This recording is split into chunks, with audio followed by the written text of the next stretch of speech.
بسم اللہ الرحمن الرحیم۔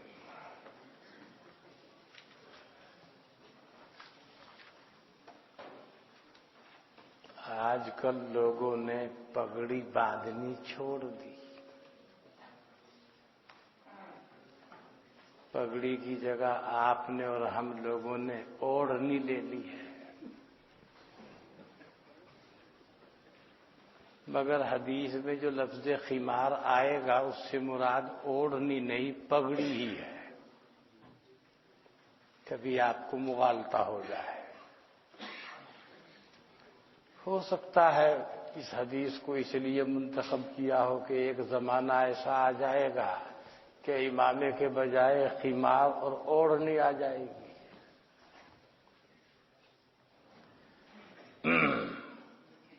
ہو رہا ہے۔ اقبال کا شعر کلیات میں ہے اس کی، شیخ صاحب بھی تو پردے کے کوئی حامی نہیں، مفت میں کالج کے لڑکے ان سے بدظن ہو گئے، وعظ میں فرما دیا کل آپ نے یہ صاف صاف، پردہ آخر کس سے ہو جب مرد ہی زن ہو گئے۔ پردہ مردوں سے ہوتا ہے۔ یہ میں نہیں کہہ رہا ہوں، اقبال کا شعر ہے۔ اوفو، اتنی دلچسپی۔ اکبر الہ آبادی نے کہا ہے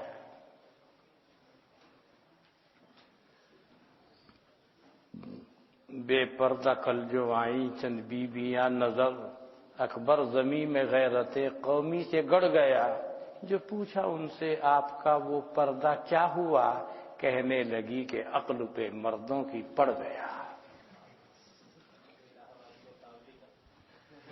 نہیں، اکبر الہ آبادی کا شعر ہے۔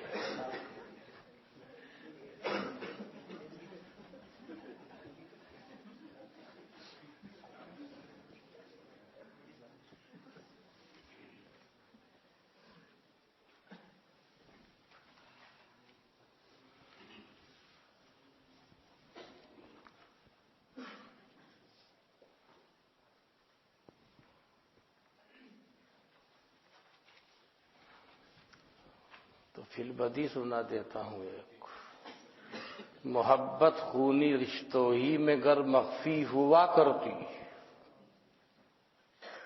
فی البدی بول رہا ہوں، محبت خونی رشتوں ہی میں گر مخفی ہوا کرتی، نہ ہوتی مصر کے بازار میں یوسف کی نیلامی۔ سمجھ رہے ہوں گے؟ بھائی سبب بن مصر میں ان کی نیلامی کا خونی رشتہ ہے، لہذا سمجھ لیجئے بات کیا کہنا چاہ رہا۔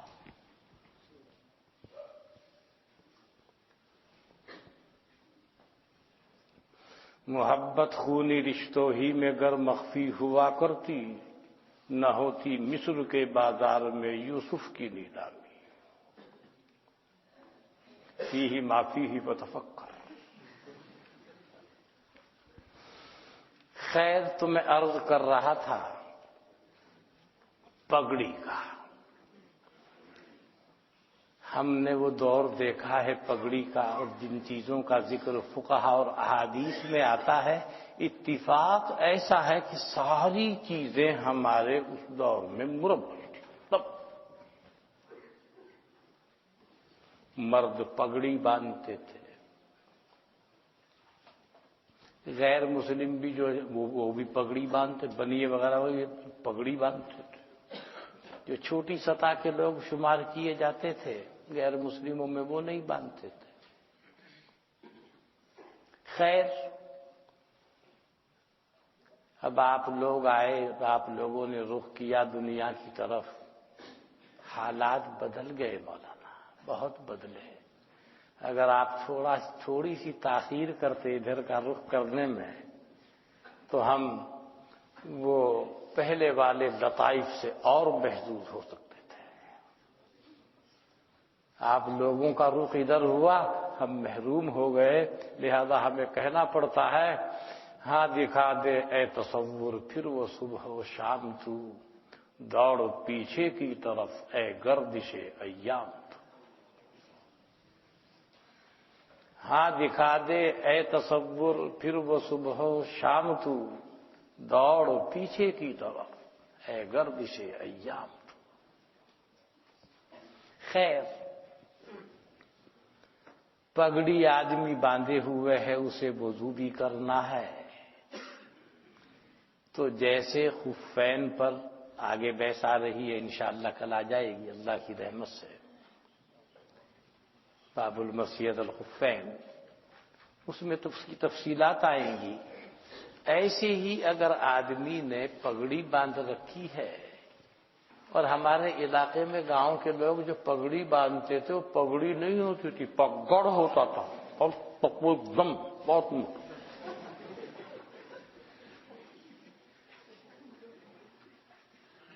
وہ باندھتے تھے لوگ۔ اور اب تو جو باندھ رہا بھی وہ چھوٹی سی اوڑھنی سی ہے۔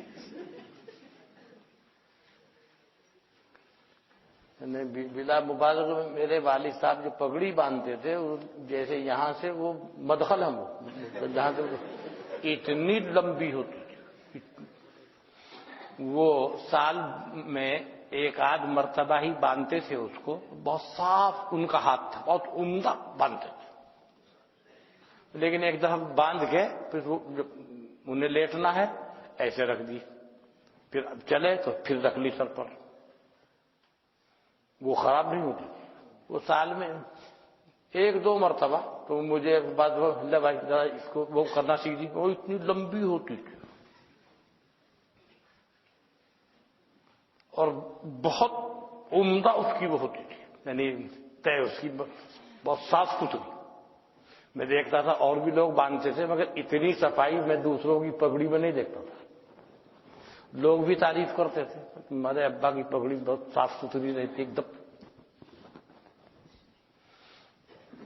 مگر مجھ سے ایسے نہیں بند پاتی۔ اول تو وہ اصل میں تو بہت بڑی تھی ان کی، جو ہر آدمی کے پاس ایک فن ہوتا ہے، یہ ضروری نہیں کہ جس کام کو ابا کر دے بیٹا بھی کر دے گا، ایک کر دے دوسرا بھی کر دے، کوئی ضروری نہیں، ہر آدمی کی اپنی اپنی وہ ہے۔ بہت صاف ہاتھ تھا ان کا اپنے اس معاملے میں، پگڑی بہت صاف ستھری رہتی تھی، آدمی دیکھ کے چونکتا تھا۔ اور بندھی ہوئی کب کی؟ 6 مہینے پہلے۔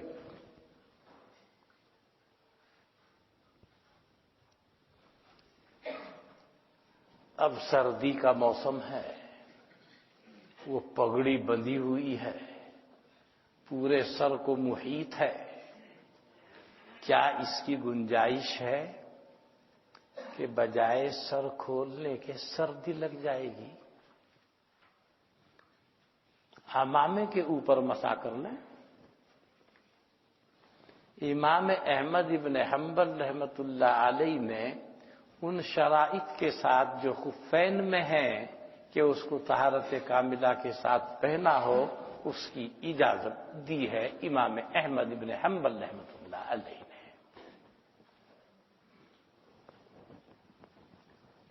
حضرت امام شافعی رحمۃ اللہ علیہ نے فرمایا چونکہ مسح راس کی کوئی مقدار ان کے یہاں مقرر نہیں، جیسے آپ کے یہاں ربع راس مفروض ہے نا،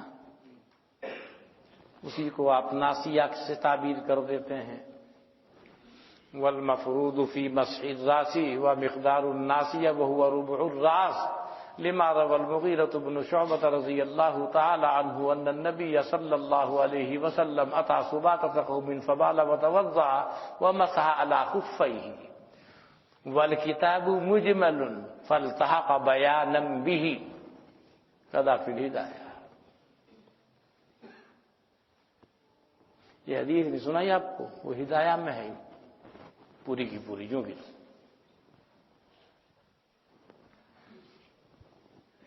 تو ان کے یہاں کوئی مقدار مقرر نہیں ہے، اتنا سا کہ جس کے کچھ بھی حصہ چھو دیا، چند بال بھی چھو دیے، مسح ہو گیا۔ امام شافعی رحمۃ اللہ علیہ کے یہاں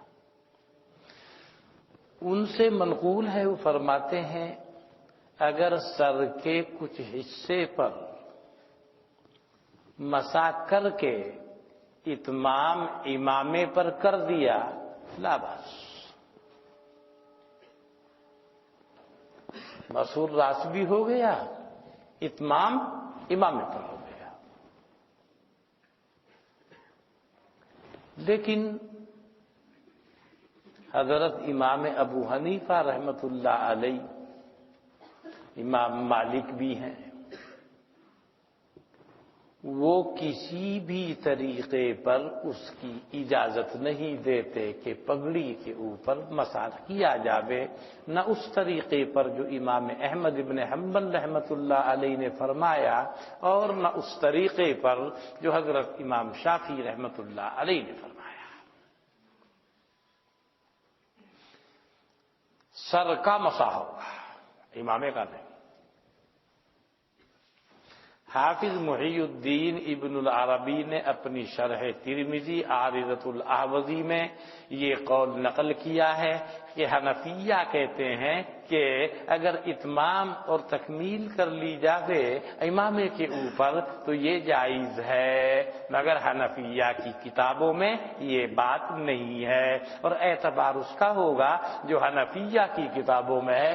باہر کا آدمی خارجیہ و مالکی ہیں، کوئی بات کہتے ہیں اس کا اعتبار نہیں ہوگا۔ انہوں نے لکھا حضرت اللہ حنفیہ یوں کہتے ہیں۔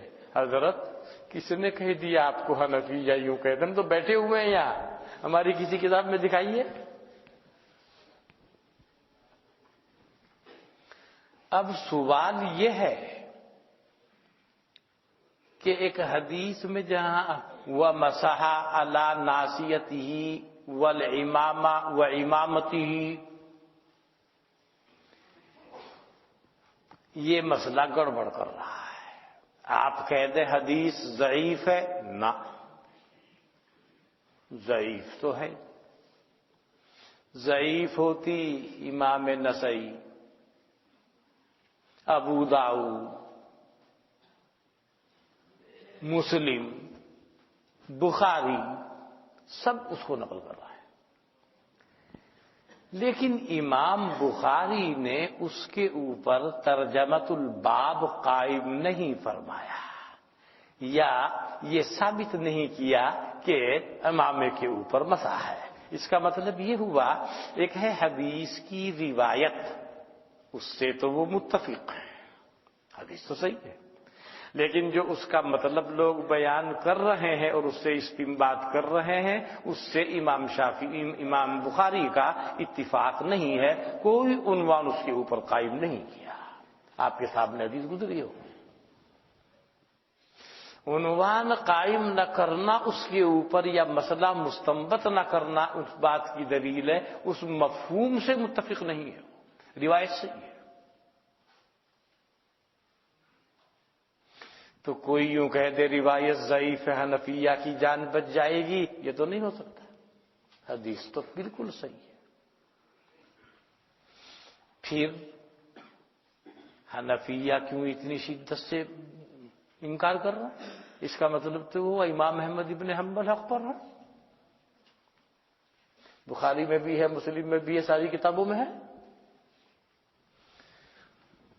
اس کی تعویلات،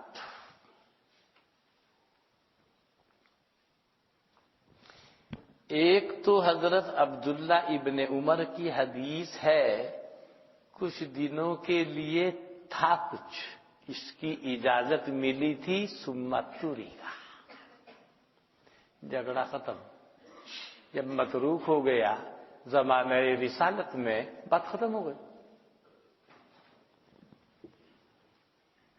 ایک تعویل یہ حضرت عبداللہ ابن عمر کا قول، یہ آپ کو مختلف کتابوں میں ملے گا، کہا نا تم مت رکا، کچھ دن رہا ہوگا، اعتراض جو پڑ رہا تھا حنفیہ کے اوپر وہ اعتراض ختم ہو گیا۔ فیض الباری شرح بخاری میں حضرت شاہ صاحب رحمت اللہ علیہ نے اس کا جواب دیا ہے، اصل میں حضرت نے سر کے اوپر مسح کیا، امامے کو پگڑی کو ہٹا کر، پھر اس کی وضاقتہ کو پھر درست کیا نہ رکھا وہیں۔ دیکھنے والے نے یہ سمجھا کہ شاید پگڑی پر مسح ہوا ہے۔ یہ شاہ صاحب کا جواب ہے۔ لیکن حضرت شاہ صاحب تو حضرت شاہ صاحب ہیں، ان کی نظیر ان کے زمانے میں بھی نہیں تھی، یہ واقعہ ہے۔ لیکن اس بات میں یہ تأمل ہے کہ اس بات کو دیکھ کر اس کا فہم جس کو ہو رہا ہے، جو سمجھ رہا ہے، وہ صحابی ہے۔ پیغمبر صلی اللہ علیہ وسلم کے ارشادات و اشارات و اعمال کو ہم زیادہ سمجھیں گے کہ صحابہ زیادہ سمجھیں گے؟ یہ تأمل اس جواب کے اندر ہے۔ سمجھ رہے ہوں گے آپ؟ اس لیے جواب کچھ عجیب سا معلوم ہو رہا ہے۔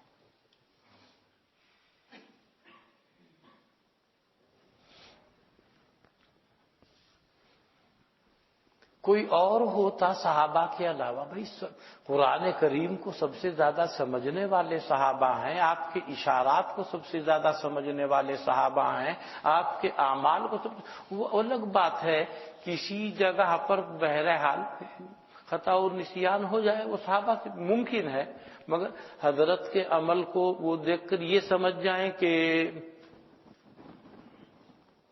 حضرت تو سر کا مسح کر کے پگڑی پیچھے سے آگے کو کر رہے ہیں، انہوں نے سمجھ لیا پگڑی کے اوپر مسح کر رہے ہیں۔ اس لیے جواب محل معمول ہے۔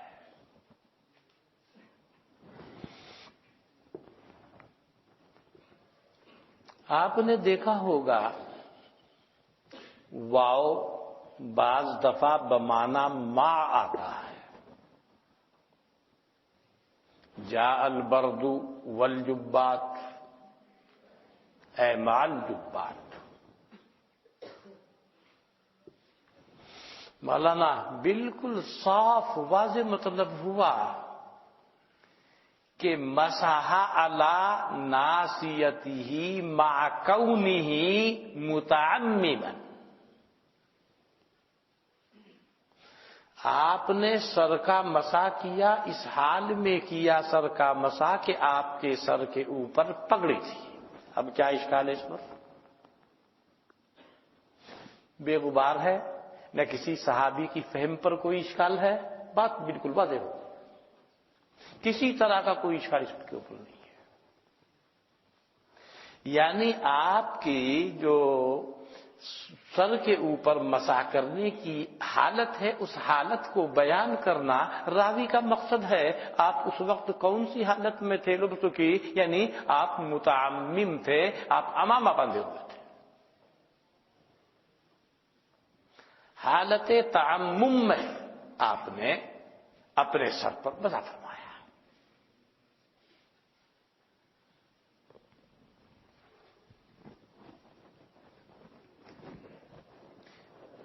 پھر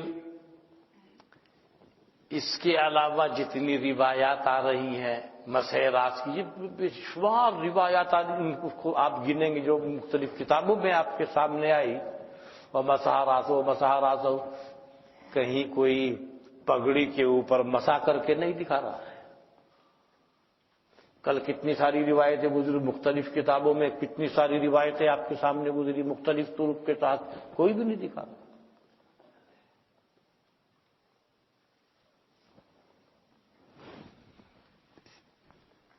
یہ مسئلہ ہے کہیں کا مسح اول امامہ کا، بات سمجھ میں آ گئی ہو۔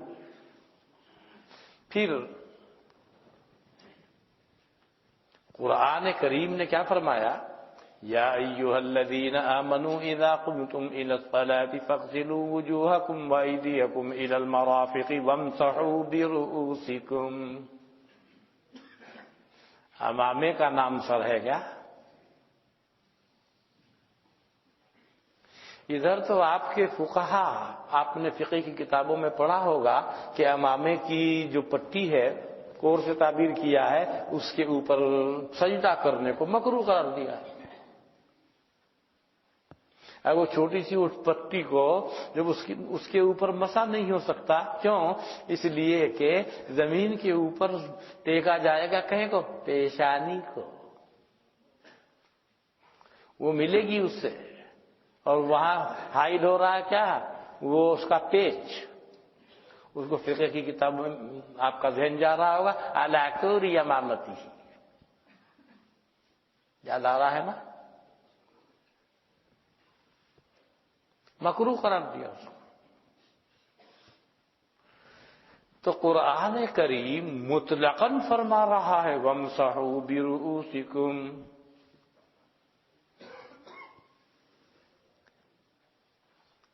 وہ خبر واحد ہے، کو صحیح ہے، خبر واحد بھی صحیح ہوتی ہے. خبر واحد کے اندر یہ طاقت نہیں ہوتی کہ وہ نص قطعی کے حکم کے اندر کسی قسم کا کوئی تغیر، کوئی تبدیلی یا کوئی اس کے اندر تخصیص پیدا کر سکے. مگر یہ کہ اخبار اس درجے میں آ جائیں، اس کا مسئلہ الگ ہے، جیسا کہ مسائل الخفین کا مسئلہ ہے.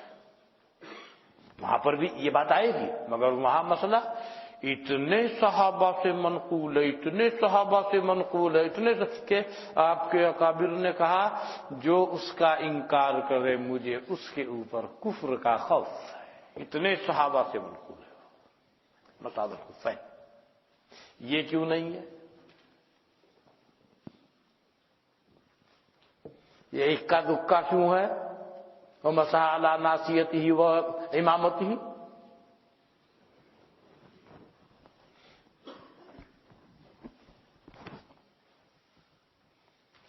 بات سمجھ میں آ گئی ہوگی. ایک تو مسئلہ آج یہ مجھے عرض کرنا تھا. ایک مسئلہ اور ہے مولانا. اللہ تعالیٰ جب کسی پر ناراض ہو جاتا ہے، کسی بڑوں کی شان میں گستاخی کی وجہ سے اللہ ان کی عقل بھی سلب کر لیتا ہے، الٹی الٹی وہ بقا کرتے ہیں. ایک فرقہ ہے وہ مسح علی الخفین کا تو انکار کرتا ہے، لیکن خفین نہ ہو، ننگے پاؤں ہوں، وہاں بجائے غسل رجلین کے کیا کہتا ہے؟ مسح رجلین. غسل نہیں، مسح ہے. الٹا کر دیا نا. یہ کیا ہے؟ وہی ہے. اس نے کہا کہ قراءت دو ہیں، وَامْسَحُوا بِرُؤُوسِكُمْ وَأَرْجُلِكُمْ.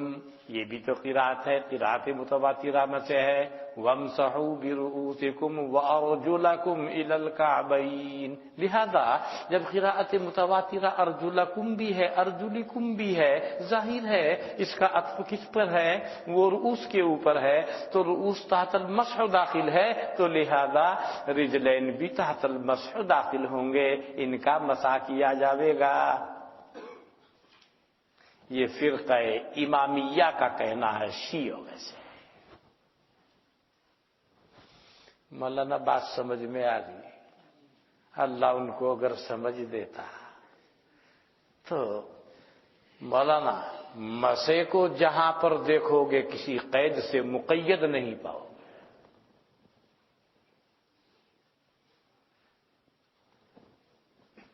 مسح کو قید سے مقید نہیں پاؤ گے. شاید سمجھے نہیں میری بات. چلو دوسرے الفاظ میں بولتا ہوں. یا ایھا الذین آمنوا اذا قمتم الى الصلاة فاغسلوا وجوہکم وایدیکم الى المرافق وامسحوا برؤوسکم وارجلکم الى الکعبین. مولانا مسح و غسل میں غسل کہاں سے کہاں تک ہے؟ قید لگائی جا سکتی ہے، قید ہے، مسح میں قید نہیں ہے۔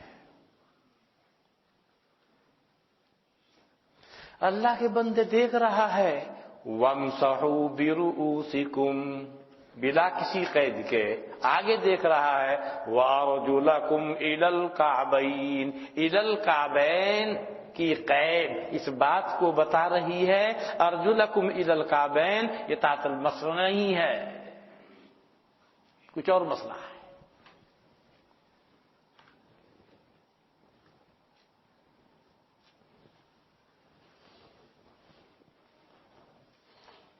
حضرت حسن بصری رحمت اللہ علیہ، معتزلہ میں سے ابو علی الجبائی نام پچھلے سال شرح عقائد کے اوائل ہی میں نام آیا ہوگا، یہ بھی عبارت ہی میں ہے۔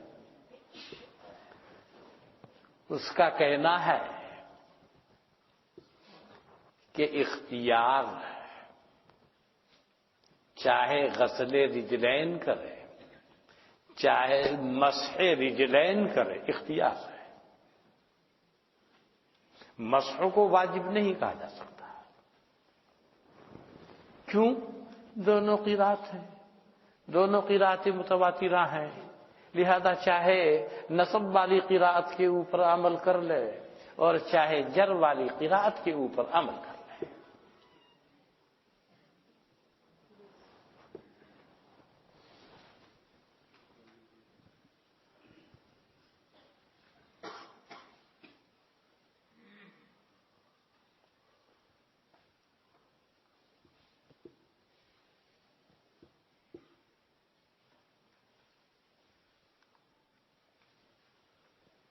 فرقہ نظامیہ کا کہنا ہے دونوں کو جمع کرنا پڑے گا، دونوں قرات اگر متواتر ہیں اس کو کرتے ہیں تو وہ چھوٹتی ہے، اس کو کرتے ہیں تو وہ چھوٹتی ہے، دونوں کو جمع کرو۔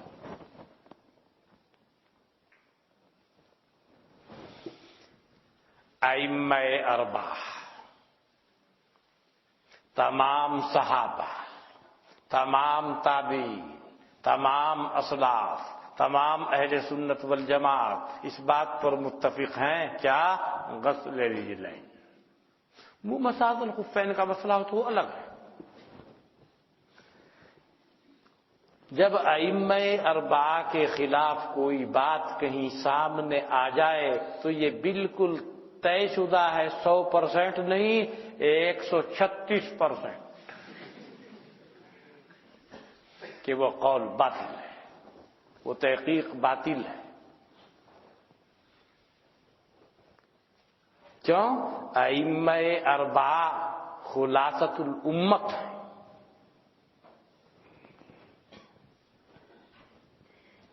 اور صحابہ نے جس مسئلے پر اتفاق کر لیا ہے، قاعدہ آپ جانتے ہیں، اس میں کسی بھی بڑے سے بڑے امام کو اختلاف کا حق نہیں ہے۔ پھر آپ کہتے ہیں کہ امام ابو حنیفہ بہت بڑے امام ہیں، پھر امام مالک بہت بڑے امام ہیں، امام شافعی بہت بڑے امام ہیں، امام احمد بن حنبل بہت بڑے امام ہیں، چاروں کے چاروں مسلم امام ہیں۔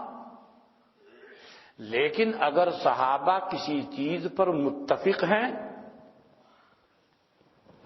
چاروں مل کر بھی اس کے خلاف نہیں بول سکتے، لہذا کہیں دیکھا بھی نہیں ہوگا آپ نے، بولنے کا حق ہی نہیں، صحابہ کا اجماع ہے۔ مولانا جب حضرت عمر فاروق رضی اللہ عنہ نے تمام صحابہ کے سامنے حضرت ابی ابن کعب کے پیچھے جمع کر دیا صحابہ کو کہیں پر تراویح کے اوپر، اجماع ہو گیا نا صحابہ کا؟ کسی صحابی سے نکیر منقول ہے؟ کسی امام سے نکیر منقول ہے؟ کر نہیں سکتا کوئی، کیوں؟ صحابہ کا اجماع ہے۔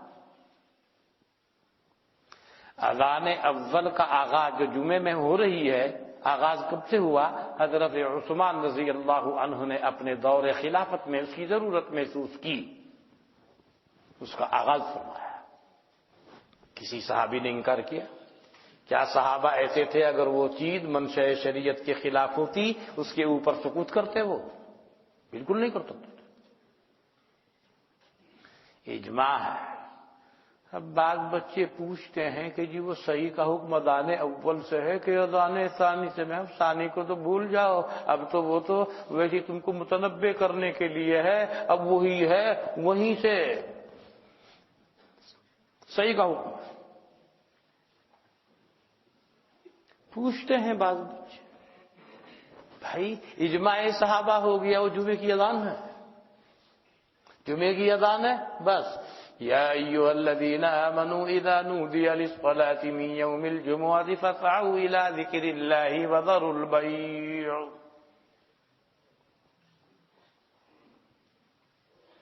اب پوچھنے کی ضرورت نہیں رہی، صحابہ کا اجماع ہے، ساری امت متفق ہے، کہیں پر؟ غسل رجلین پر۔ خود بخود فیصلہ کر لیجئے، جو یوں کہتا نہیں غسل نہیں مسح ہے۔ آپ نے علم کلام، علم عقائد کی کتابیں پڑھی ہیں، اس میں اہل سنت والجماعت کی علامات پڑھی ہیں۔ کیا علامات اہل سنت والجماعت ثلاثۃ؟ کیا؟ حب الشیخین، اور تفضیل الشیخین، وحب الختمین، وجواز المسح علی الخفین۔ یہ اہل سنت والجماعت کی علامت ہے۔ جو یوں کہہ دے کوئی صحابی شیخین سے افضل ہے، مطلب اہل سنت والجماعت میں سے نہیں ہے۔ اہل سنت والجماعت میں سے نہ ہونے کا مطلب اہل حق میں سے نہیں ہے۔ اور جو حضرت عثمان غنی، حضرت علی کرم اللہ وجہہ، ان سے محبت نہیں کرتا، اہل سنت والجماعت میں سے نہیں ہے۔ اور جو مسح علی الخفین کو جائز نہیں سمجھتا، وہ اہل سنت والجماعت میں سے نہیں ہے۔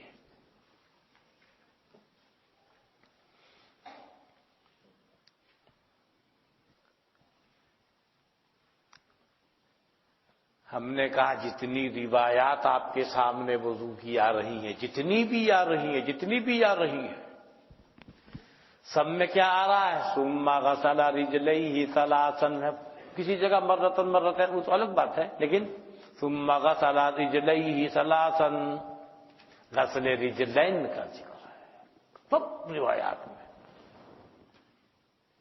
جی بھائی وہ اس پہ عطف ہے، قرآن کریم کی تفسیر میں قدم رکھیے گا صحابہ سے پوچھ کر، نہیں تو اس کو تفسیر نہیں کہا جائے گا، کچھ اور کہہ دیا جائے گا، وہ تحریف بن جائے گی۔ میں نے شروع میں آپ کے سامنے وہ تفسیر کی تعریف کی، صحابہ سے پوچھا آپ نے، یہ مطلب ہے کیا اس کا؟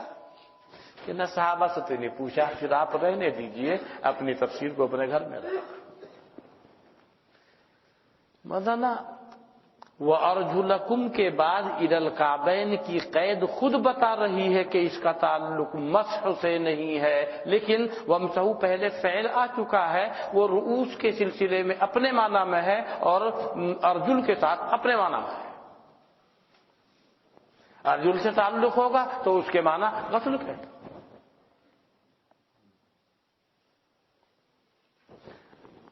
وَأَرْجُلِكُمْ کی قراءت کے اندر، لیکن آپ بچپن سے سنتے ہوئے چلے آ رہے ہیں کہ غسل کے تحت میں ہے، اور جو یہ جر والی قراءت ہے یہ جر جوار کی وجہ سے ہے، سنتے ہوئے آ رہے ہوں گے بچپن ہی سے، جر جوار۔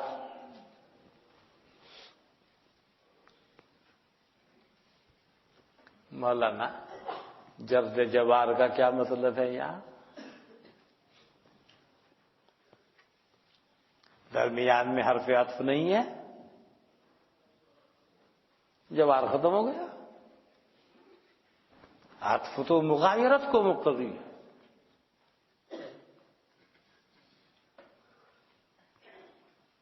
اس لیے وہ جواب محل تأمل ہے، اور جر جوار کی بنیاد پر کوئی جر قرآن میں آپ کو نہیں مل سکتا، قرآن کریم میں کوئی حرف زائد آپ کو نہیں مل سکتا۔ جیسے بعض جگہ حدیث میں اور فلاں جگہ پوچھنے آپ کہتے ہیں ما زائدتن، لا زائد بولتے ہیں نا، قرآن میں دکھا دینا۔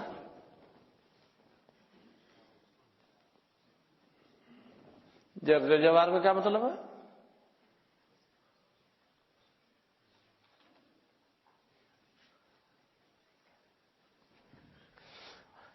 جر جوار جہاں پر بھی آئے گا وہ اللہ کے کلام کے غیر میں آئے گا، مگر وہ بھی اس طریقے سے نہیں آئے گا کہ وہاں وہ عطف ہے جو معطوف علیہ کا وہ تھا، وہ ایسے نہیں آئے گا۔ جہاں جر جوار آتا ہے وہ اس کا انداز الگ ہے، اس سے ہٹ کر ہوگا، لیکن کلام اللہ میں نہیں آئے گا۔ اس کے اوپر بہت تفصیل سے علامہ یوسف صاحب بنوری رحمت اللہ علیہ نے معارف السنن شرح ترمذی میں بہت تفصیلی کلام نقل کیا ہے اور اس کے اوپر رد کیا ہے، اور بہت اچھی گفتگو انہوں نے فرمائی۔ وہ قاعدے کی بات کرتے ہیں، ذی علم آدمی ہے بھائی، انور شاہ کے شاگرد ہیں، مختلف کتب نحو کے حوالے سے اس کے اوپر رد کیا ہے کہ بھئی جر جوار کی بنیاد پہ آ گیا، اس کے اوپر جر والی قراءت جر جوار کے قاعدے سے، کیا مطلب اس کا؟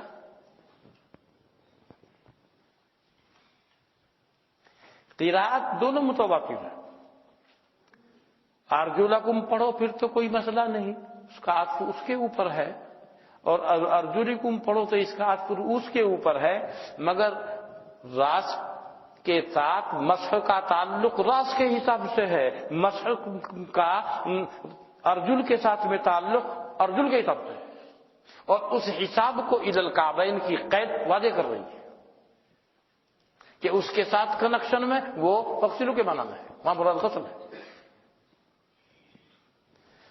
مولانا بات سمجھ میں آ رہی ہے نا؟ وہ چونکہ بچپن سے میں جر جوار کا مسئلہ آتا ہوگا، دیکھیں ذرا کتاب میں علم نہیں ہوگی، اس بات کو نہیں مان رہے، اور جر جوار نہیں ملے گا قرآن میں کہیں بھی، اور حرف زائد نہیں ملے گا قرآن میں۔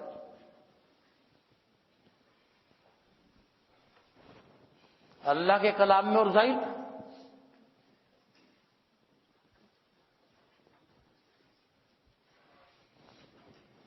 مجھے ہنسی آئی، وہ علامہ محلی ہے، سورہ کا وہ کہتا ہے شیطان کے بارے میں، جب کہا یوں کیا یوں کیا تکبر کیا، اپنا کہ وَكَانَ مِنَ الْكَافِرِينَ، کانا کے تحت میں لکھ رہا ہے اے سارا، کافر تھا نہیں اب ہو گیا، یعنی کانا سارا کے معنی میں ہے، یہ کہہ رہا محلی۔ یاد آ رہا ہوگا؟ یاد آ رہا ہے نا؟ کانا اے سارا، گستاخی کی معافی۔ ہم نے کہا بھائی علامہ محلی صاحب رحمت اللہ علیہ، اللہ تعالیٰ آپ کے درجات کو بلند فرمائے، اگر سارا ہی کے معنی میں تھا تو لفظ کیا سارا استعمال نہیں ہوا کیا قرآن میں؟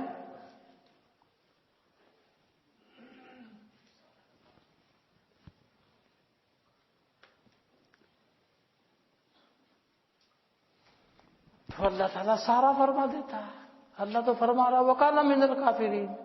بھائی ذرا تو اچھی طریقے سے کام لو، کہنا اللہ نے فرمایا، کہنا اپنے معنی میں ہے وَكَانَ مِنَ الْكَافِرِينَ، شیطان تو تھا ہی کافر، تمہارے روبرو ظاہر نہیں تھا، وہ تمہارے سامنے ظہور ہوا ہے، اللہ کے علم میں تو وہ تھا ہی کافر، کہیں کے چکر میں تم پڑ رہے ہو بھائی؟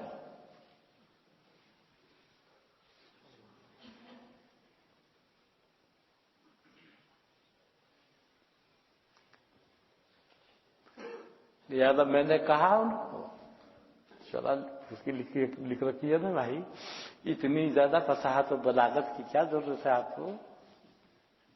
تو اللہ نے فرمایا وَكَانَ مِنَ الْكَافِرِينَ، حقائق پر غور کیجئے، اپنے اصلی معنی میں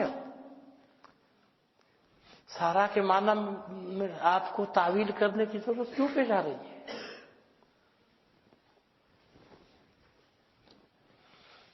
بات سمجھ میں آئی، جرز جوار کا بھی مسئلہ سمجھ میں آیا، پھر تمام صحابہ کا اتفاق، اور پھر اتنی سخت وعید۔ آپ نے دیکھا کچھ لوگوں کو کہ انہوں نے پیر دھوئے لیکن ایڈی کا کچھ حصہ خشک رہ گیا، یعنی وہ ان کی ایڈیاں چمک رہی ہیں، تو آپ نے کیا فرمایا؟ وَيْلٌ لِّلْأَعْقَابِ مِنَ النَّارِ أَسْبِغُوا الْوُضُوءَ، ہلاکت اور بربادی ہے ان لوگوں کے واسطے جو ایڈی والے ہیں، جن کی ایڈیاں وضو کرنے میں خشک رہ گئی اور کچھ حصہ ایسا رہ گیا کہ وہاں پانی نہیں پہنچا۔ وضو کو کامل و اکمل طریقے سے کیا کرو۔ وہ حدیث بھی آ رہی ہے، اسی کی مناسبت سے گفتگو میں نے یہاں پر کی ہے، کیونکہ اس سے پہلے نہیں کی تھی،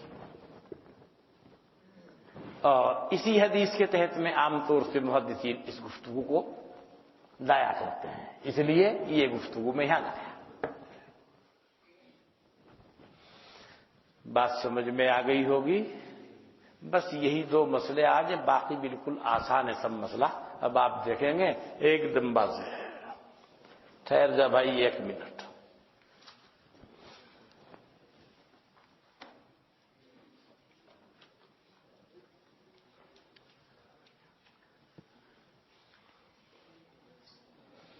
مگر ماں کا انہیں مولانا جب آپ نے لے لیا، یعنی وہ حالت کو بیان کرنے کے لیے ہے، وہی مطلب یہ نہیں جا البرد والجبات بعینہ یوں ہے، اس کی حالت کو بیان کیا جا رہا ہے۔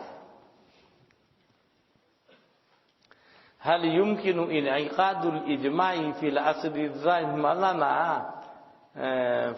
فما سور وانما سالوا عن هذا لان وجدت المسلمين في المسائل الغير المنصوصه ولا ان يتفقوا ولا مولانا آج کل کے لوگوں کا کیا اجماع؟ اجماع کے لیے اتنے علوم چاہیے کہ ان کا شمار بھی مشکل ہے۔ اولاً تو علوم عربیت چاہیے ایک دم پیور بالکل۔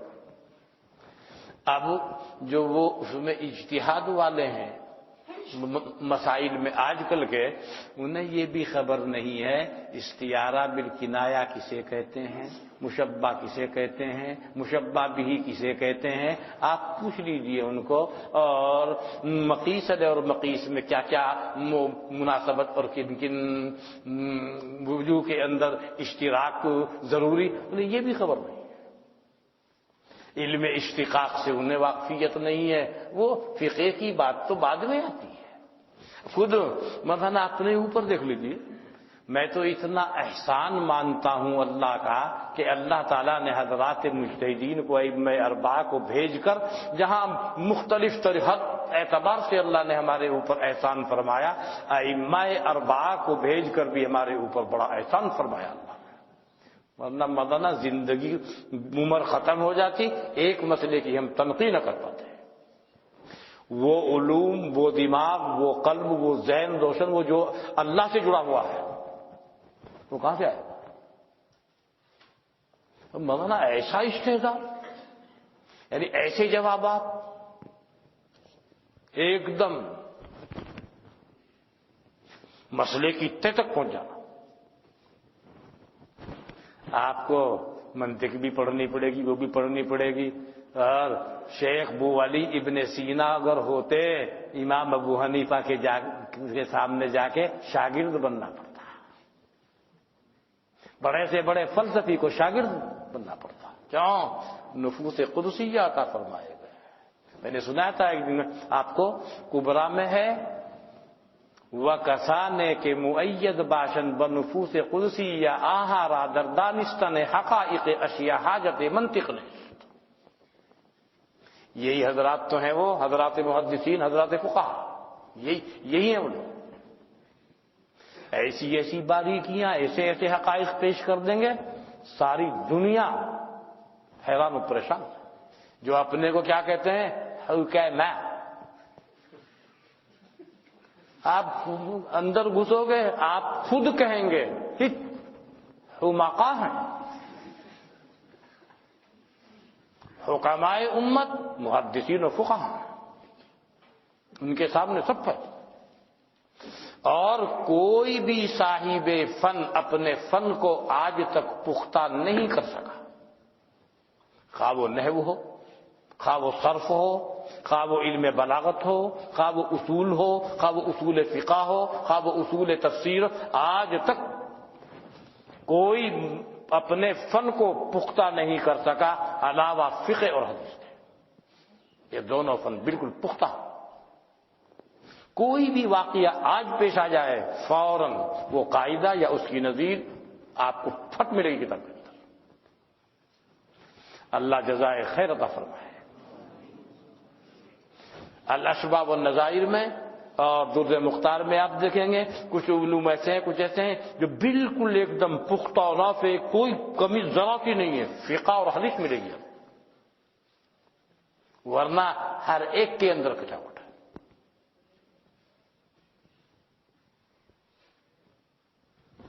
میں نہیں کہہ رہا ہوں، بات نقل کر کے بول رہا ہوں. اصل میں تو اشباح میں لیا، اشباح کے حوالے سے صاحب در مختار میں لیا.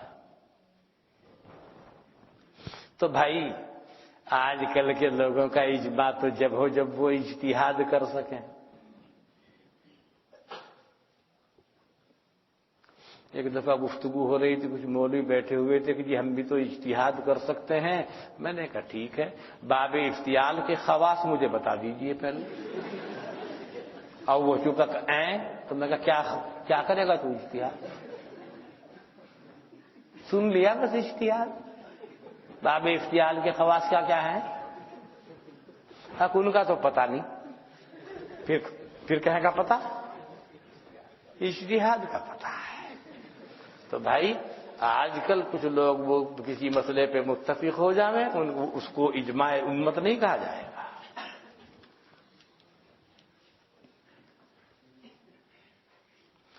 شرب مائے زمزم کی حالت اور کیفیت میں سر ڈھانکنے کے متعلق تحقیقی بات بتلائیں. مولانا میں محقق تو ہوں نہیں، لیکن آپ کے فقہ حنفی کی کتابوں میں یہ بات مصرح ہے کہ سر کھول کر اگر کوئی آدمی کھانا کھا رہا ہے بلا کسی کراہت کے جائز ہے.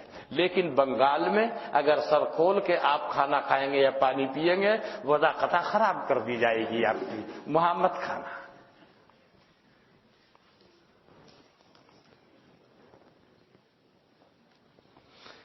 یہ تو شرب الماء جلوسا جائز ام سنت و شرب الماء قائما مکروہ تنزیہ، یعنی کھڑے ہو کر پانی پینا مکروہ تنزیہ.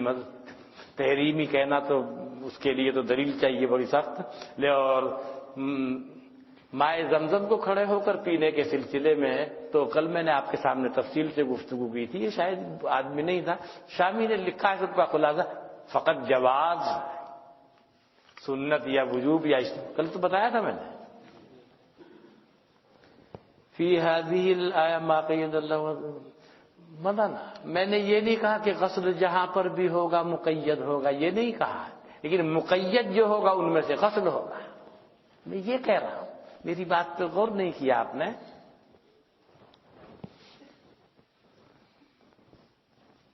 یہ تو ہو گیا بس، اور مت لینا، اب اس کو دیکھوں گا.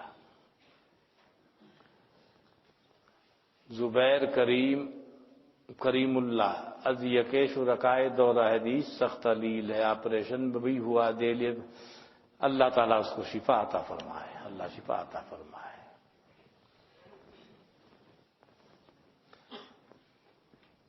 لا اقسم بہذا البلد میں لا زائد، حالانکہ مذکورہ قول کے برخلاف نظر آتا. اچھا یہ کون ہے؟ کون ہے یہ؟ ہاں یہ کس نے لکھ دیا بازائدہ ہے؟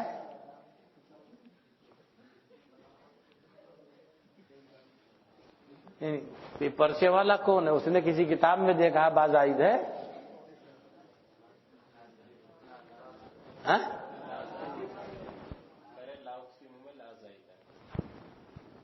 لا زائد ہے. اچھا لا کو کس نے لکھ دیا یہ؟ ہاں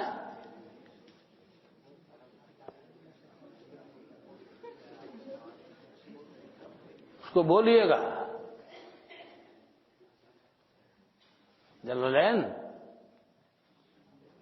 جلالین والے نے تو یہ بھی لکھا ہے وہ 7ویں پارے میں ان اللہ علی کل شیء قدیر کے تحت میں وخص العقل ذاتہ فانہ تعالی لیس بقادر علیہ. مولانا علماء متکلمین ملیں گے کھال ادھیڑ دیں گے. علامہ سیوطی کی کیا کہہ رہا ہے؟ اللہ تعالیٰ اپنی ذات پر قادر نہیں ہے. خلاف قاعدہ ہے. قدرت کا تعلق فقط ممکنات سے ہوتا ہے، محالات و واجبات سے قدرت کا تعلق نہیں ہوتا. اللہ کی ذات از قبیل واجب ہے، قدرت کے تعلق کا کیا مطلب ہے اس سے؟ آپ دیکھیں گے ساتھ پارے میں ان اللہ علی کل شیء قدیر کے تحت میں وہ کہہ رہا ہے وخص العقل ذاتہ تعالی فانہ لیس بقادر علیہ.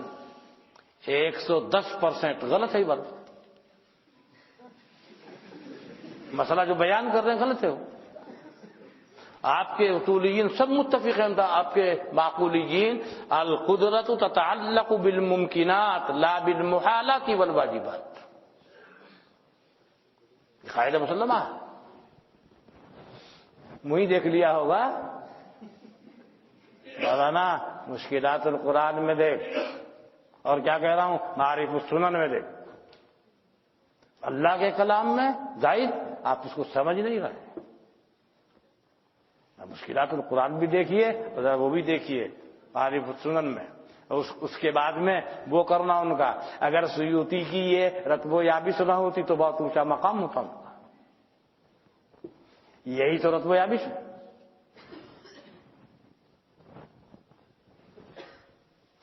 ذرا گستاخی معاف کرنا، کوئی بات ہوتی ہے تو میں اس کو کھول دیتا ہوں آپ کے سامنے. کیوں؟ آپ کو کل ذمہ دار بننا ہے، اس لیے کھول دیتا ہوں. اس کا مطلب یہ نہیں کہ میں علامہ سیوطی رحمۃ اللہ علیہ کا احترام نہیں کرتا ہوں، ان کا بہت احسان ہے، لیکن اگر کسی جگہ پر کوئی تسامح ہوا ہے اس کو تو ظاہر کرنا پڑے گا. اور الاتقان فی علوم القرآن میں تو اتنے تسامحات ہیں لا تعد ولا تحصى. اسی لیے میں ہمیشہ کہا کرتا ہوں، آپ نے سنا ہوگا ہمارے شاہ صاحب شاہ انور وہ شاہ ولی اللہ صاحب کی اتنی چھوٹی سی کتاب ہے، اس کا نام ہے الفوز الکبیر.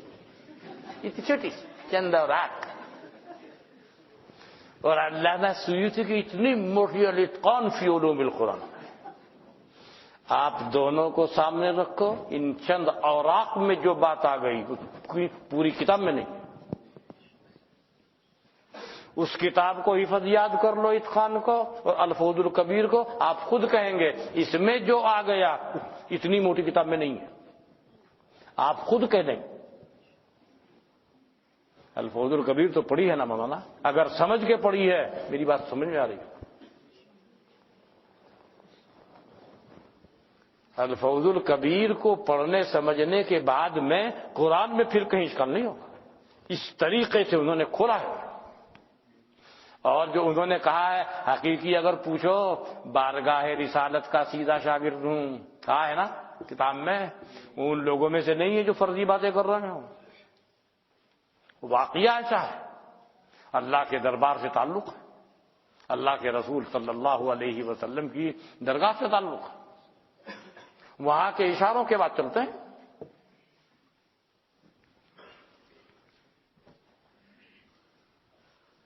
کبھی کبھی لوگ ان کے اوپر اس تو مجھے بہت حیرت بھی ہوتی ہے، میں اس کی تعویل پیش کرتا ہوں. مجھے شاہ صاحب کی باتوں پر اشکالات نہیں ہوتے. ہاں میں شاید اس حدیث کے مد نظر یہ بات شاہ صاحب نے بولی ہے. کیوں؟ بہت بڑی نسبت ہے بھائی. اللہ سے، اللہ کے رسول صلی اللہ علیہ وسلم سے بہت گہرا تھا. ایسے لوگ شاذ و نادر ملتے ہیں تاریخ میں، جیسے شاہ صاحب ہیں.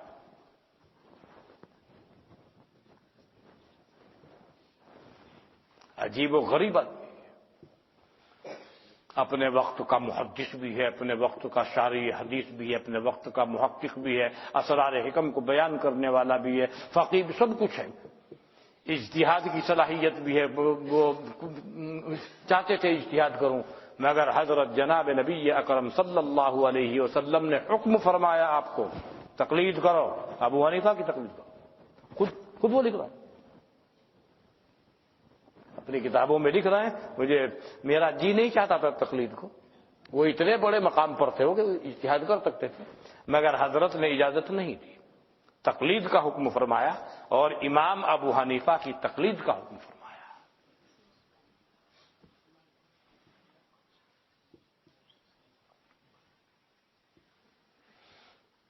بات آ ہی گئی مکتوبات امام ربانی حضرت مجدد الفسانی رحمۃ اللہ علیہ۔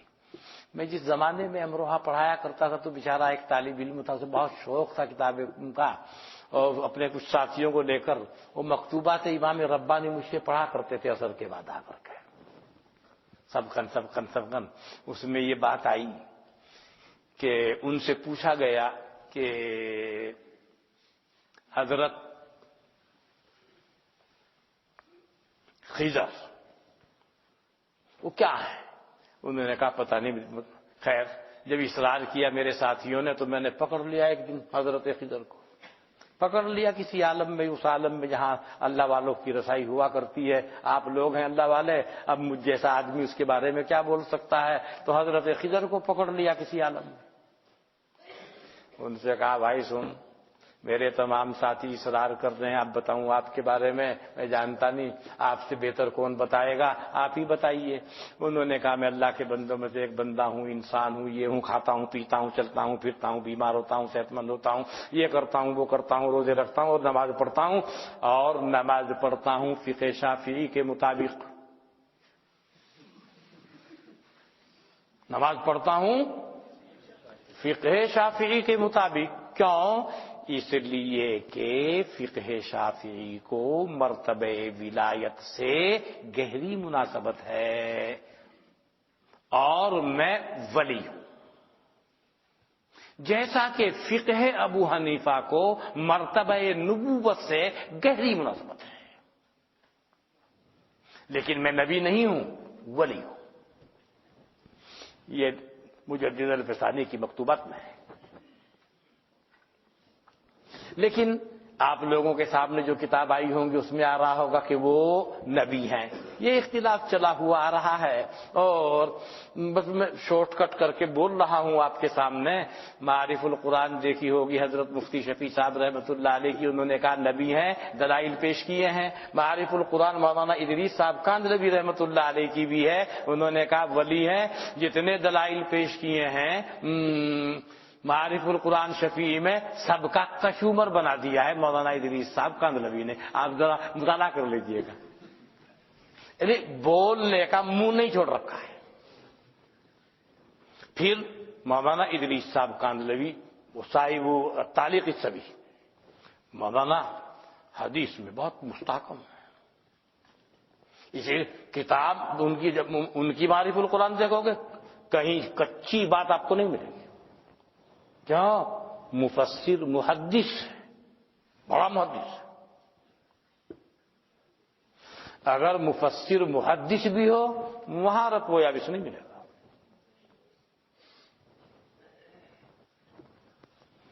آپ دونوں کو دیکھیے، ان کے دلائل دیکھیے، پھر انہوں نے کیسے ان کا پوسٹ مارٹم کر رکھا ہے اس کو دیکھیے، تو اوپر جانے کی ضرورت نہیں، میں نے بالکل قریبی میں بتا دیا آپ کو، وہ بھی معارف القرآن ہے، وہ بھی معارف القرآن ہے، سارے دلائل توڑ دیے۔ چلیے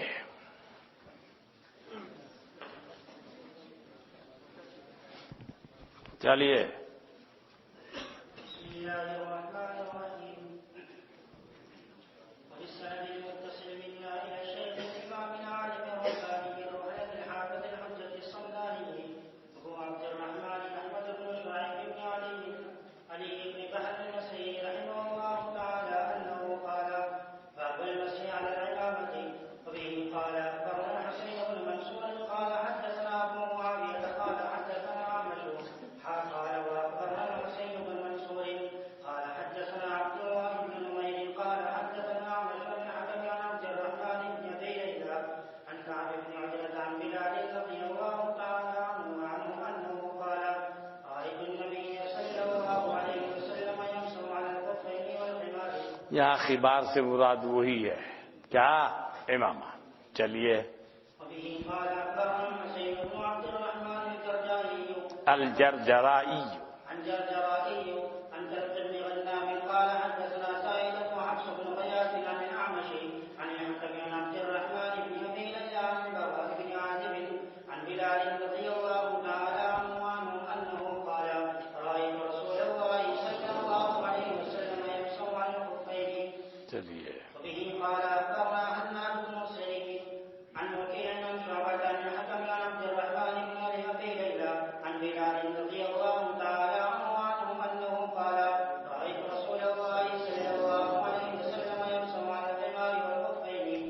یہاں پر بھی خمار کا وہی مطلب ہے اوڑھنی نہیں. چلیے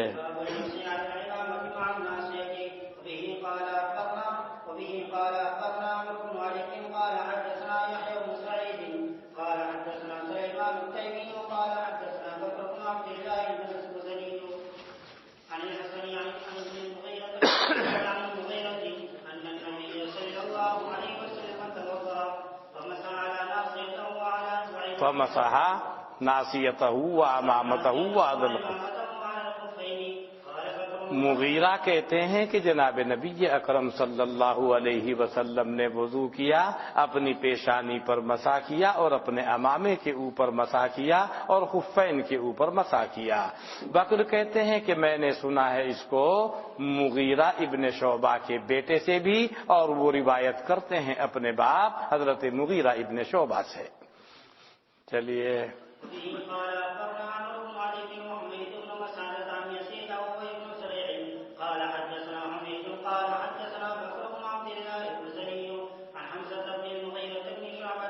مغیرہ ابن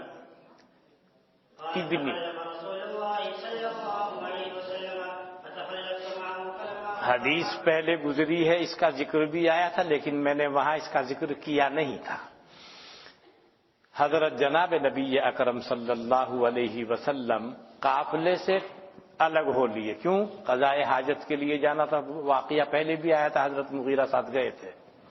فتخلفت معه، میں بھی حضرت کے ساتھ ساتھ ہٹ گیا، یعنی حضرت کے ساتھ چلا. اس سے پہلے یہ بھی آیا، حضرت نے وہ عصا سے اشارہ کیا، میں سمجھ گیا، حضرت چلے میں بھی چلا.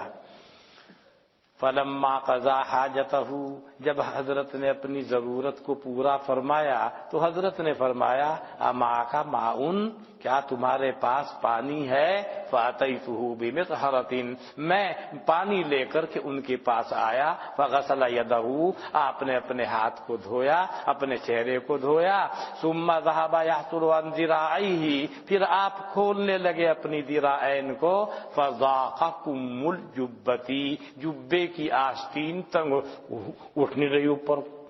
حضرت نے پیچھے سے نکال لیا، کندھے پہ ڈال لیا، اس کو پیچھے سے نکالا. اس سے پہلے بھی گزری حدیث. فالقاہ علی منکبیہ، حضرت نے ڈال لیا اس کو اپنے کندھوں کے اوپر. پھر آپ نے اپنی ذراعین کا غسل کیا. ومسح بناصیتہ وعلی الامامۃ وعلی خفیہ، پھر آپ نے مسح کیا اپنی پیشانی پر اور امامے پر اور خفین پر. اور ناصیہ کا کیا مطلب ہے؟ ناصیہ کا مطلب مسح پیشانی پر نہیں ہوتا. وہ میں نے کیا اس کا وہ آیا تھا تو میں نے عرض کیا تھا ناصیہ کس کو کہتے ہیں، یاد آ رہا ہے؟ مراد اس سے کیا ہے؟ ربع الراس. چلیے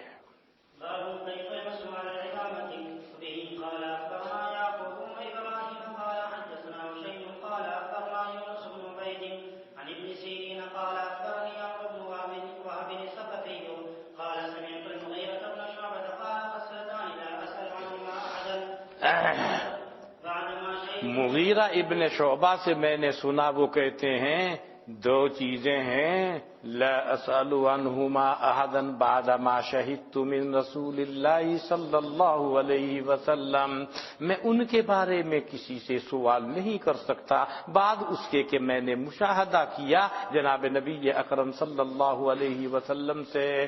کیا ہے وہ؟ قال، کہتے ہیں مغیرہ، کننا معہ فی سفر، ہم تھے آپ کے ساتھ سفر میں، فبرز لحاجتہ، پس آپ نکلے اپنی ضرورت کے لیے، پھر آپ آئے اور آپ نے وضو کیا، ومسح بناصیتہ، اور آپ نے مسح کیا اپنی پیشانی پر، وجانبی امامتہ، اور اپنے امامے کے دونوں کناروں پر، وہ جن کو ہاتھ پیچھے سے آگے کو لا رہے تھے۔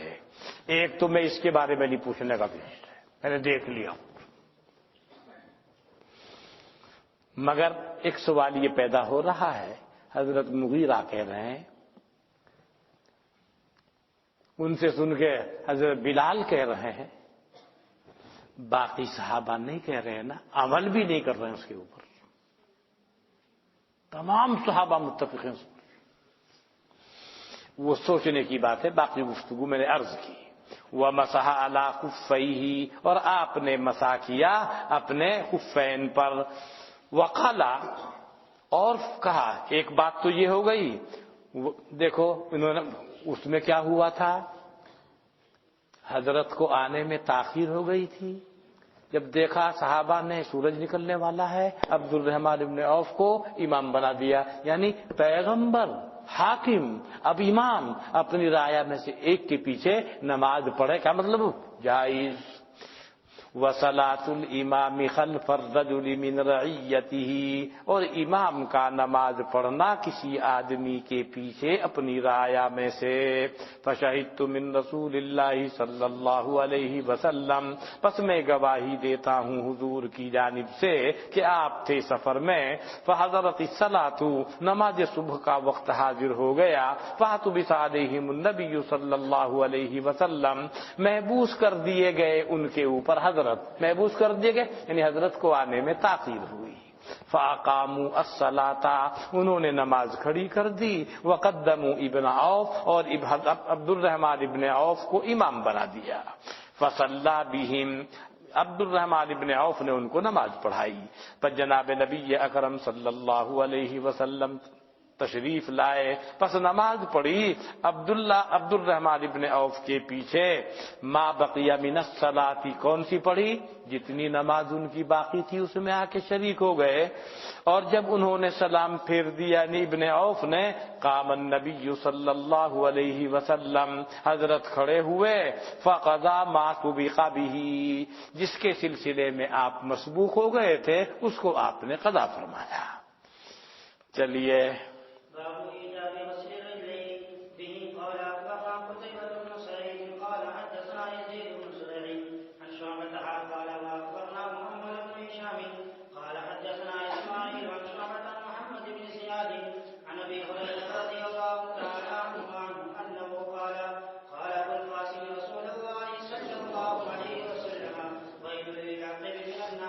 عاقب واحد ہے، عقاب اسی کی جمع ہے۔ عام طور سے روایات میں عقاب اسم اب یہاں بھی آ رہا ہے، یعنی ایڈی ایک ہو یا زیادہ ہو، جب وہ خشک رہ جائے گی تو اس کے لیے اتنی سخت بد دعا آپ نے دی ہے، ویل للعاقب ویل للعقاب من النار۔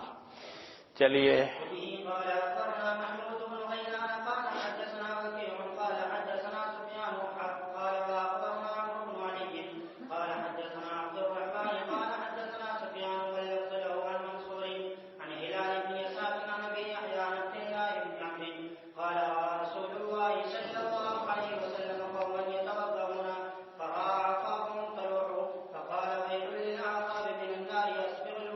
حضرت نے دیکھا ایک قوم کو کہ وہ وضو کر رہی ہے، حضرت نے دیکھا ان کی ایڈیوں کو کہ وہ چمک رہی ہے۔ کیسے چمک رہی ہے کہ وہاں پانی نہیں پہنچا، جہاں پانی نہیں پہنچے گا وہ الگ سے چمکے گی۔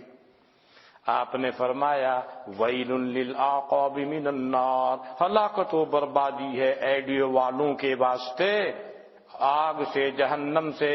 اسبغوا الوضوء، وضو کو کامل مکمل کیا کرو۔ چلیے، مولانا جب غسل کرے گا داہنا پیر پہلے دھوئے گا بایاں؟ ظاہر ہے، ویسے تو یہ احادیث میں بھی صاف آیا ہے اس سے پہلے، پھر وہ دھویا تو وہ دوسری احادیث پیش کر کے بتا رہے ہیں بھئی یہ عمدہ کام ہو رہا ہے نا، عمدہ کاموں کے اندر کیا ہے، تیمم کا لحاظ رکھا جاتا ہے، لہذا پہلے داہنے پیر کو دھویا جائے گا، اس کے بعد بائیں پیر کو۔ چلیے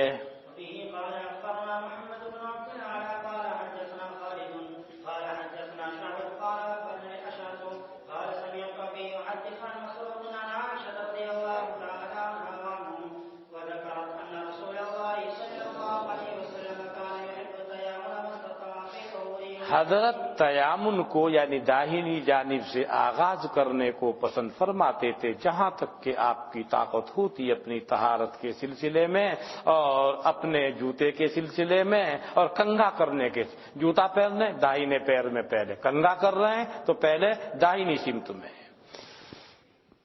شعبہ کہتے ہیں پھر میں نے سنا اشعثی سے شہر واسط کے اندر وہ کہتے ہیں ان الفاظ میں یحب التیامن، حضرت داہنی جانب سے آغاز کرنے کو پسند فرماتے تھے، فذکر شانہ کلہ، انہوں نے ذکر کیا اپنی ہر شان اور احوال میں داہنی جانب سے آغاز کو پسند کرتے تھے۔ اس سے کیا معلوم ہوا، دونوں پیروں میں سے کون سے کو پہلے دھویا جائے گا، اس سے یہ ثابت کرنا چاہ رہے ہیں امام نسائی۔ ثم سمیتہ بالکوفتی، پھر میں نے سنا انہی سے اشعث سے کوفے کے اندر کہہ رہے ہیں یحب التیامن ما استطاع، وہاں کے الفاظ یہ ہیں۔ چلیے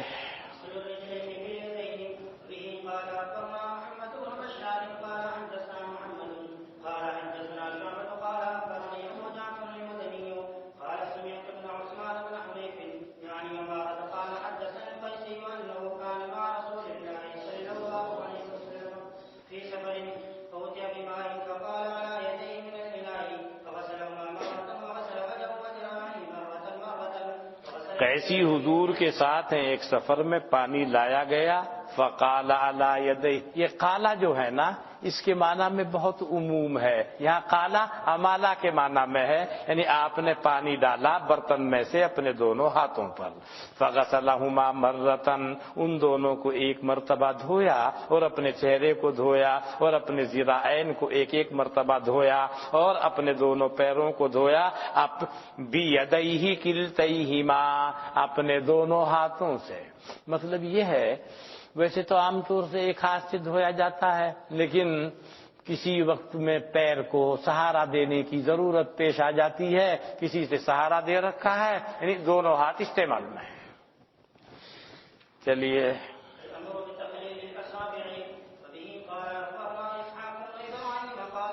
انگلیوں کا خلال جانتے ہو نا، اور داڑھی کا بھی خلال جانتے ہو نا، اور داڑھی کا غسل بھی جانتے ہیں نا۔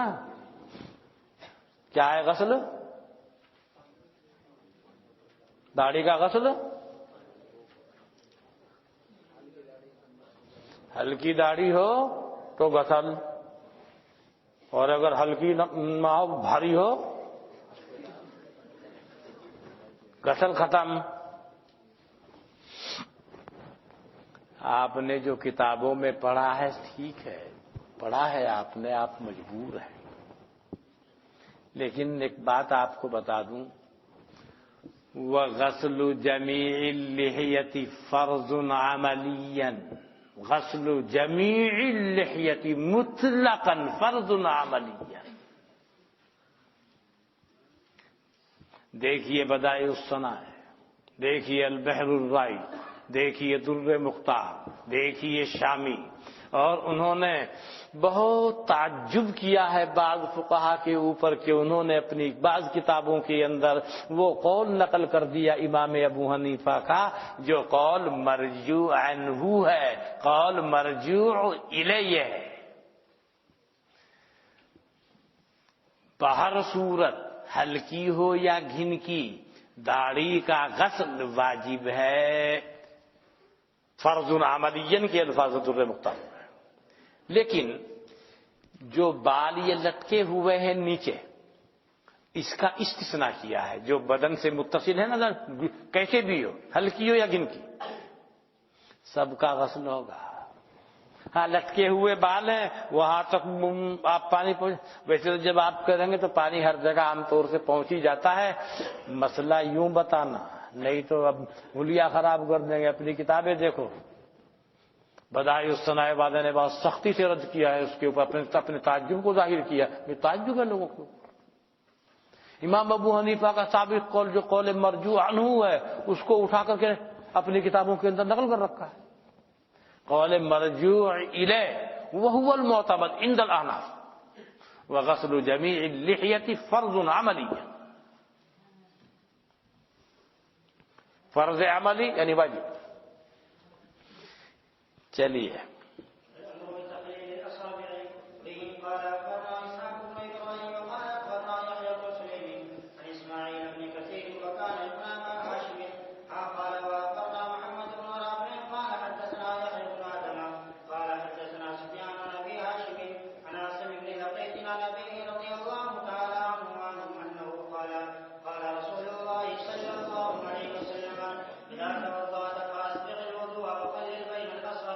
چلیے واضح ہے.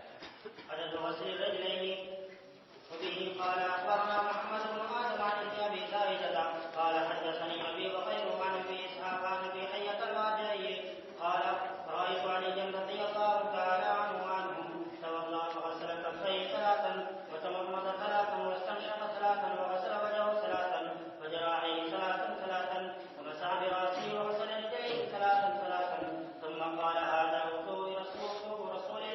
یہ حدیث کل بھی آئی تھی، دوسرے الفاظ دوسرے روات کے ساتھ میں آئی تھی. اس میں یہ بتایا گیا ہے تمام جہاں پر غسل ہو رہا ہے 3 دفعہ ہو رہا ہے، لیکن مسح کے اندر تعداد کا ذکر نہیں کیا گیا. مسح براسہ وہ ایک ہی دفعہ ہے. چلیے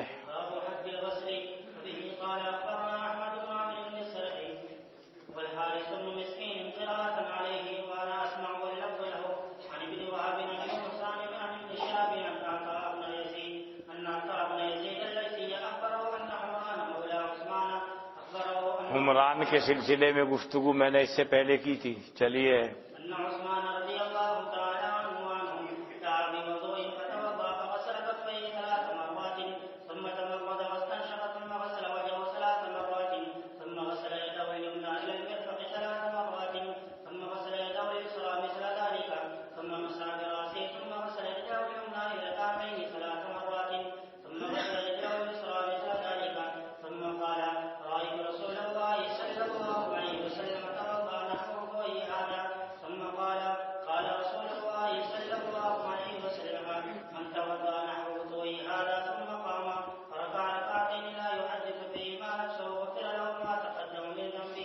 یہ آخر کا جو حدیث پیش کی جا رہی ہے اس سے پہلے وہ عمران والی حدیث ماقبل میں گزر چکی ہے. یہ آخر والی ہے. حضرت نے فرمایا جس نے وضو کیا میرے اس وضو کے مثل پھر وہ کھڑا ہوا فرکع رکعتین بس اس نے 2 رکعتیں پڑھی لا یحدث فیہما نفسہ درا حالے کہ وہ بات نہیں کر رہا ہے ان دونوں رکعتوں میں اپنے نفس سے، یعنی بالکل تمام خیالات و وساوس سے پاک ہو کر اور متوجہ الی اللہ ہو کر نماز پڑھ رہا ہے. غفر لہ ما تقدم من ذنبی، گزشتہ سب گناہ معاف. چلیے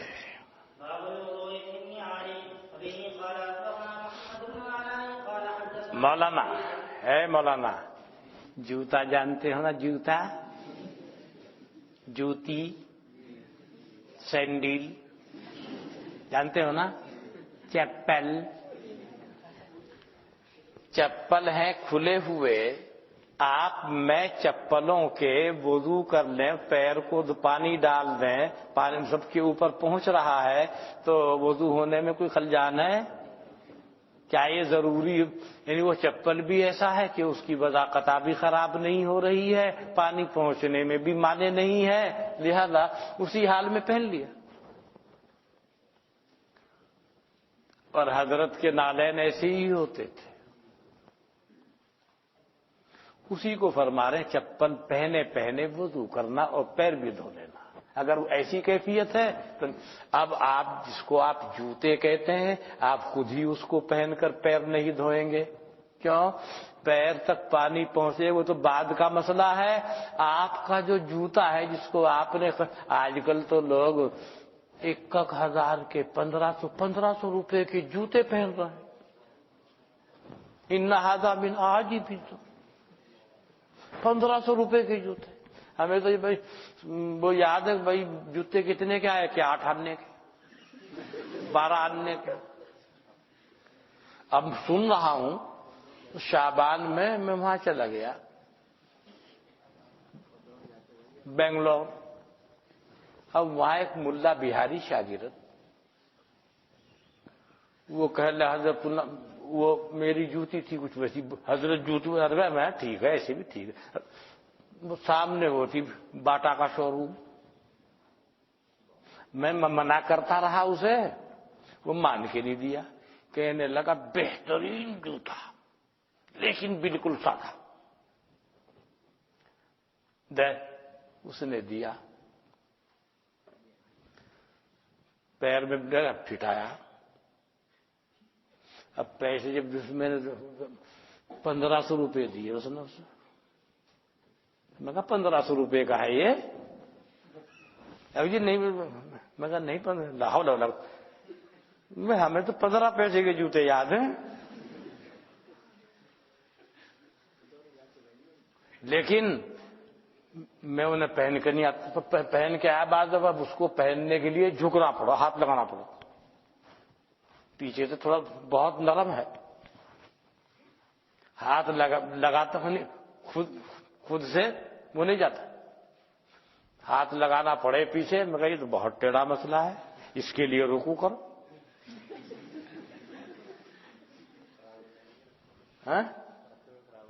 اچھا نہیں گڑبڑی مت کرو. کئی سال پہلے مولانا ابراہیم صاحب آئے میرے مکان میں گئے تو بہت سارے جوتے رکھے تھے. اتنے سارے کیوں ہیں؟ وہ کہنے لگے جو ان کے ساتھ تھے مولوی, جس کے پیر میں جو آئے پہن لو. میں نے کہا پہن لو جو جس کے پیر میں آئے. پہن گئے سب. میری باہری وہ رکھی میں خالی ہوگی پھٹ دیتی.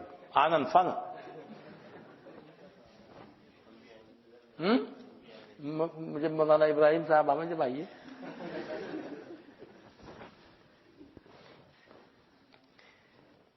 چلیے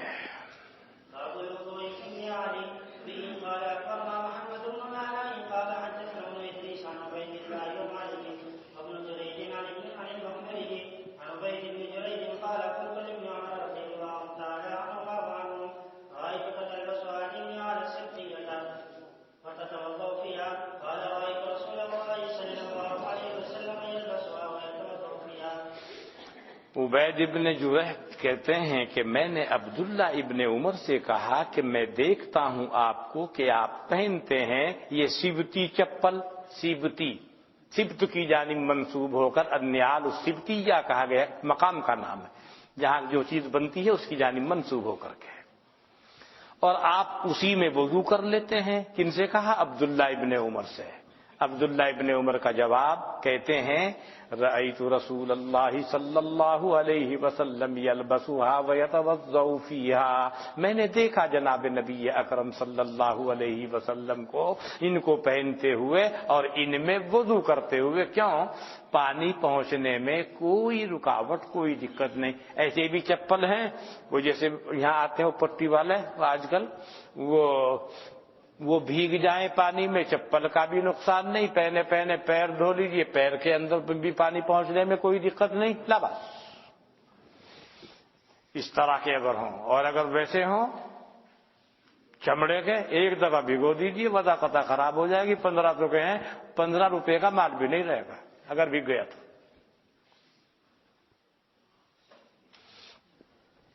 کل انشاءاللہ باب المسید الخفین ہوگا.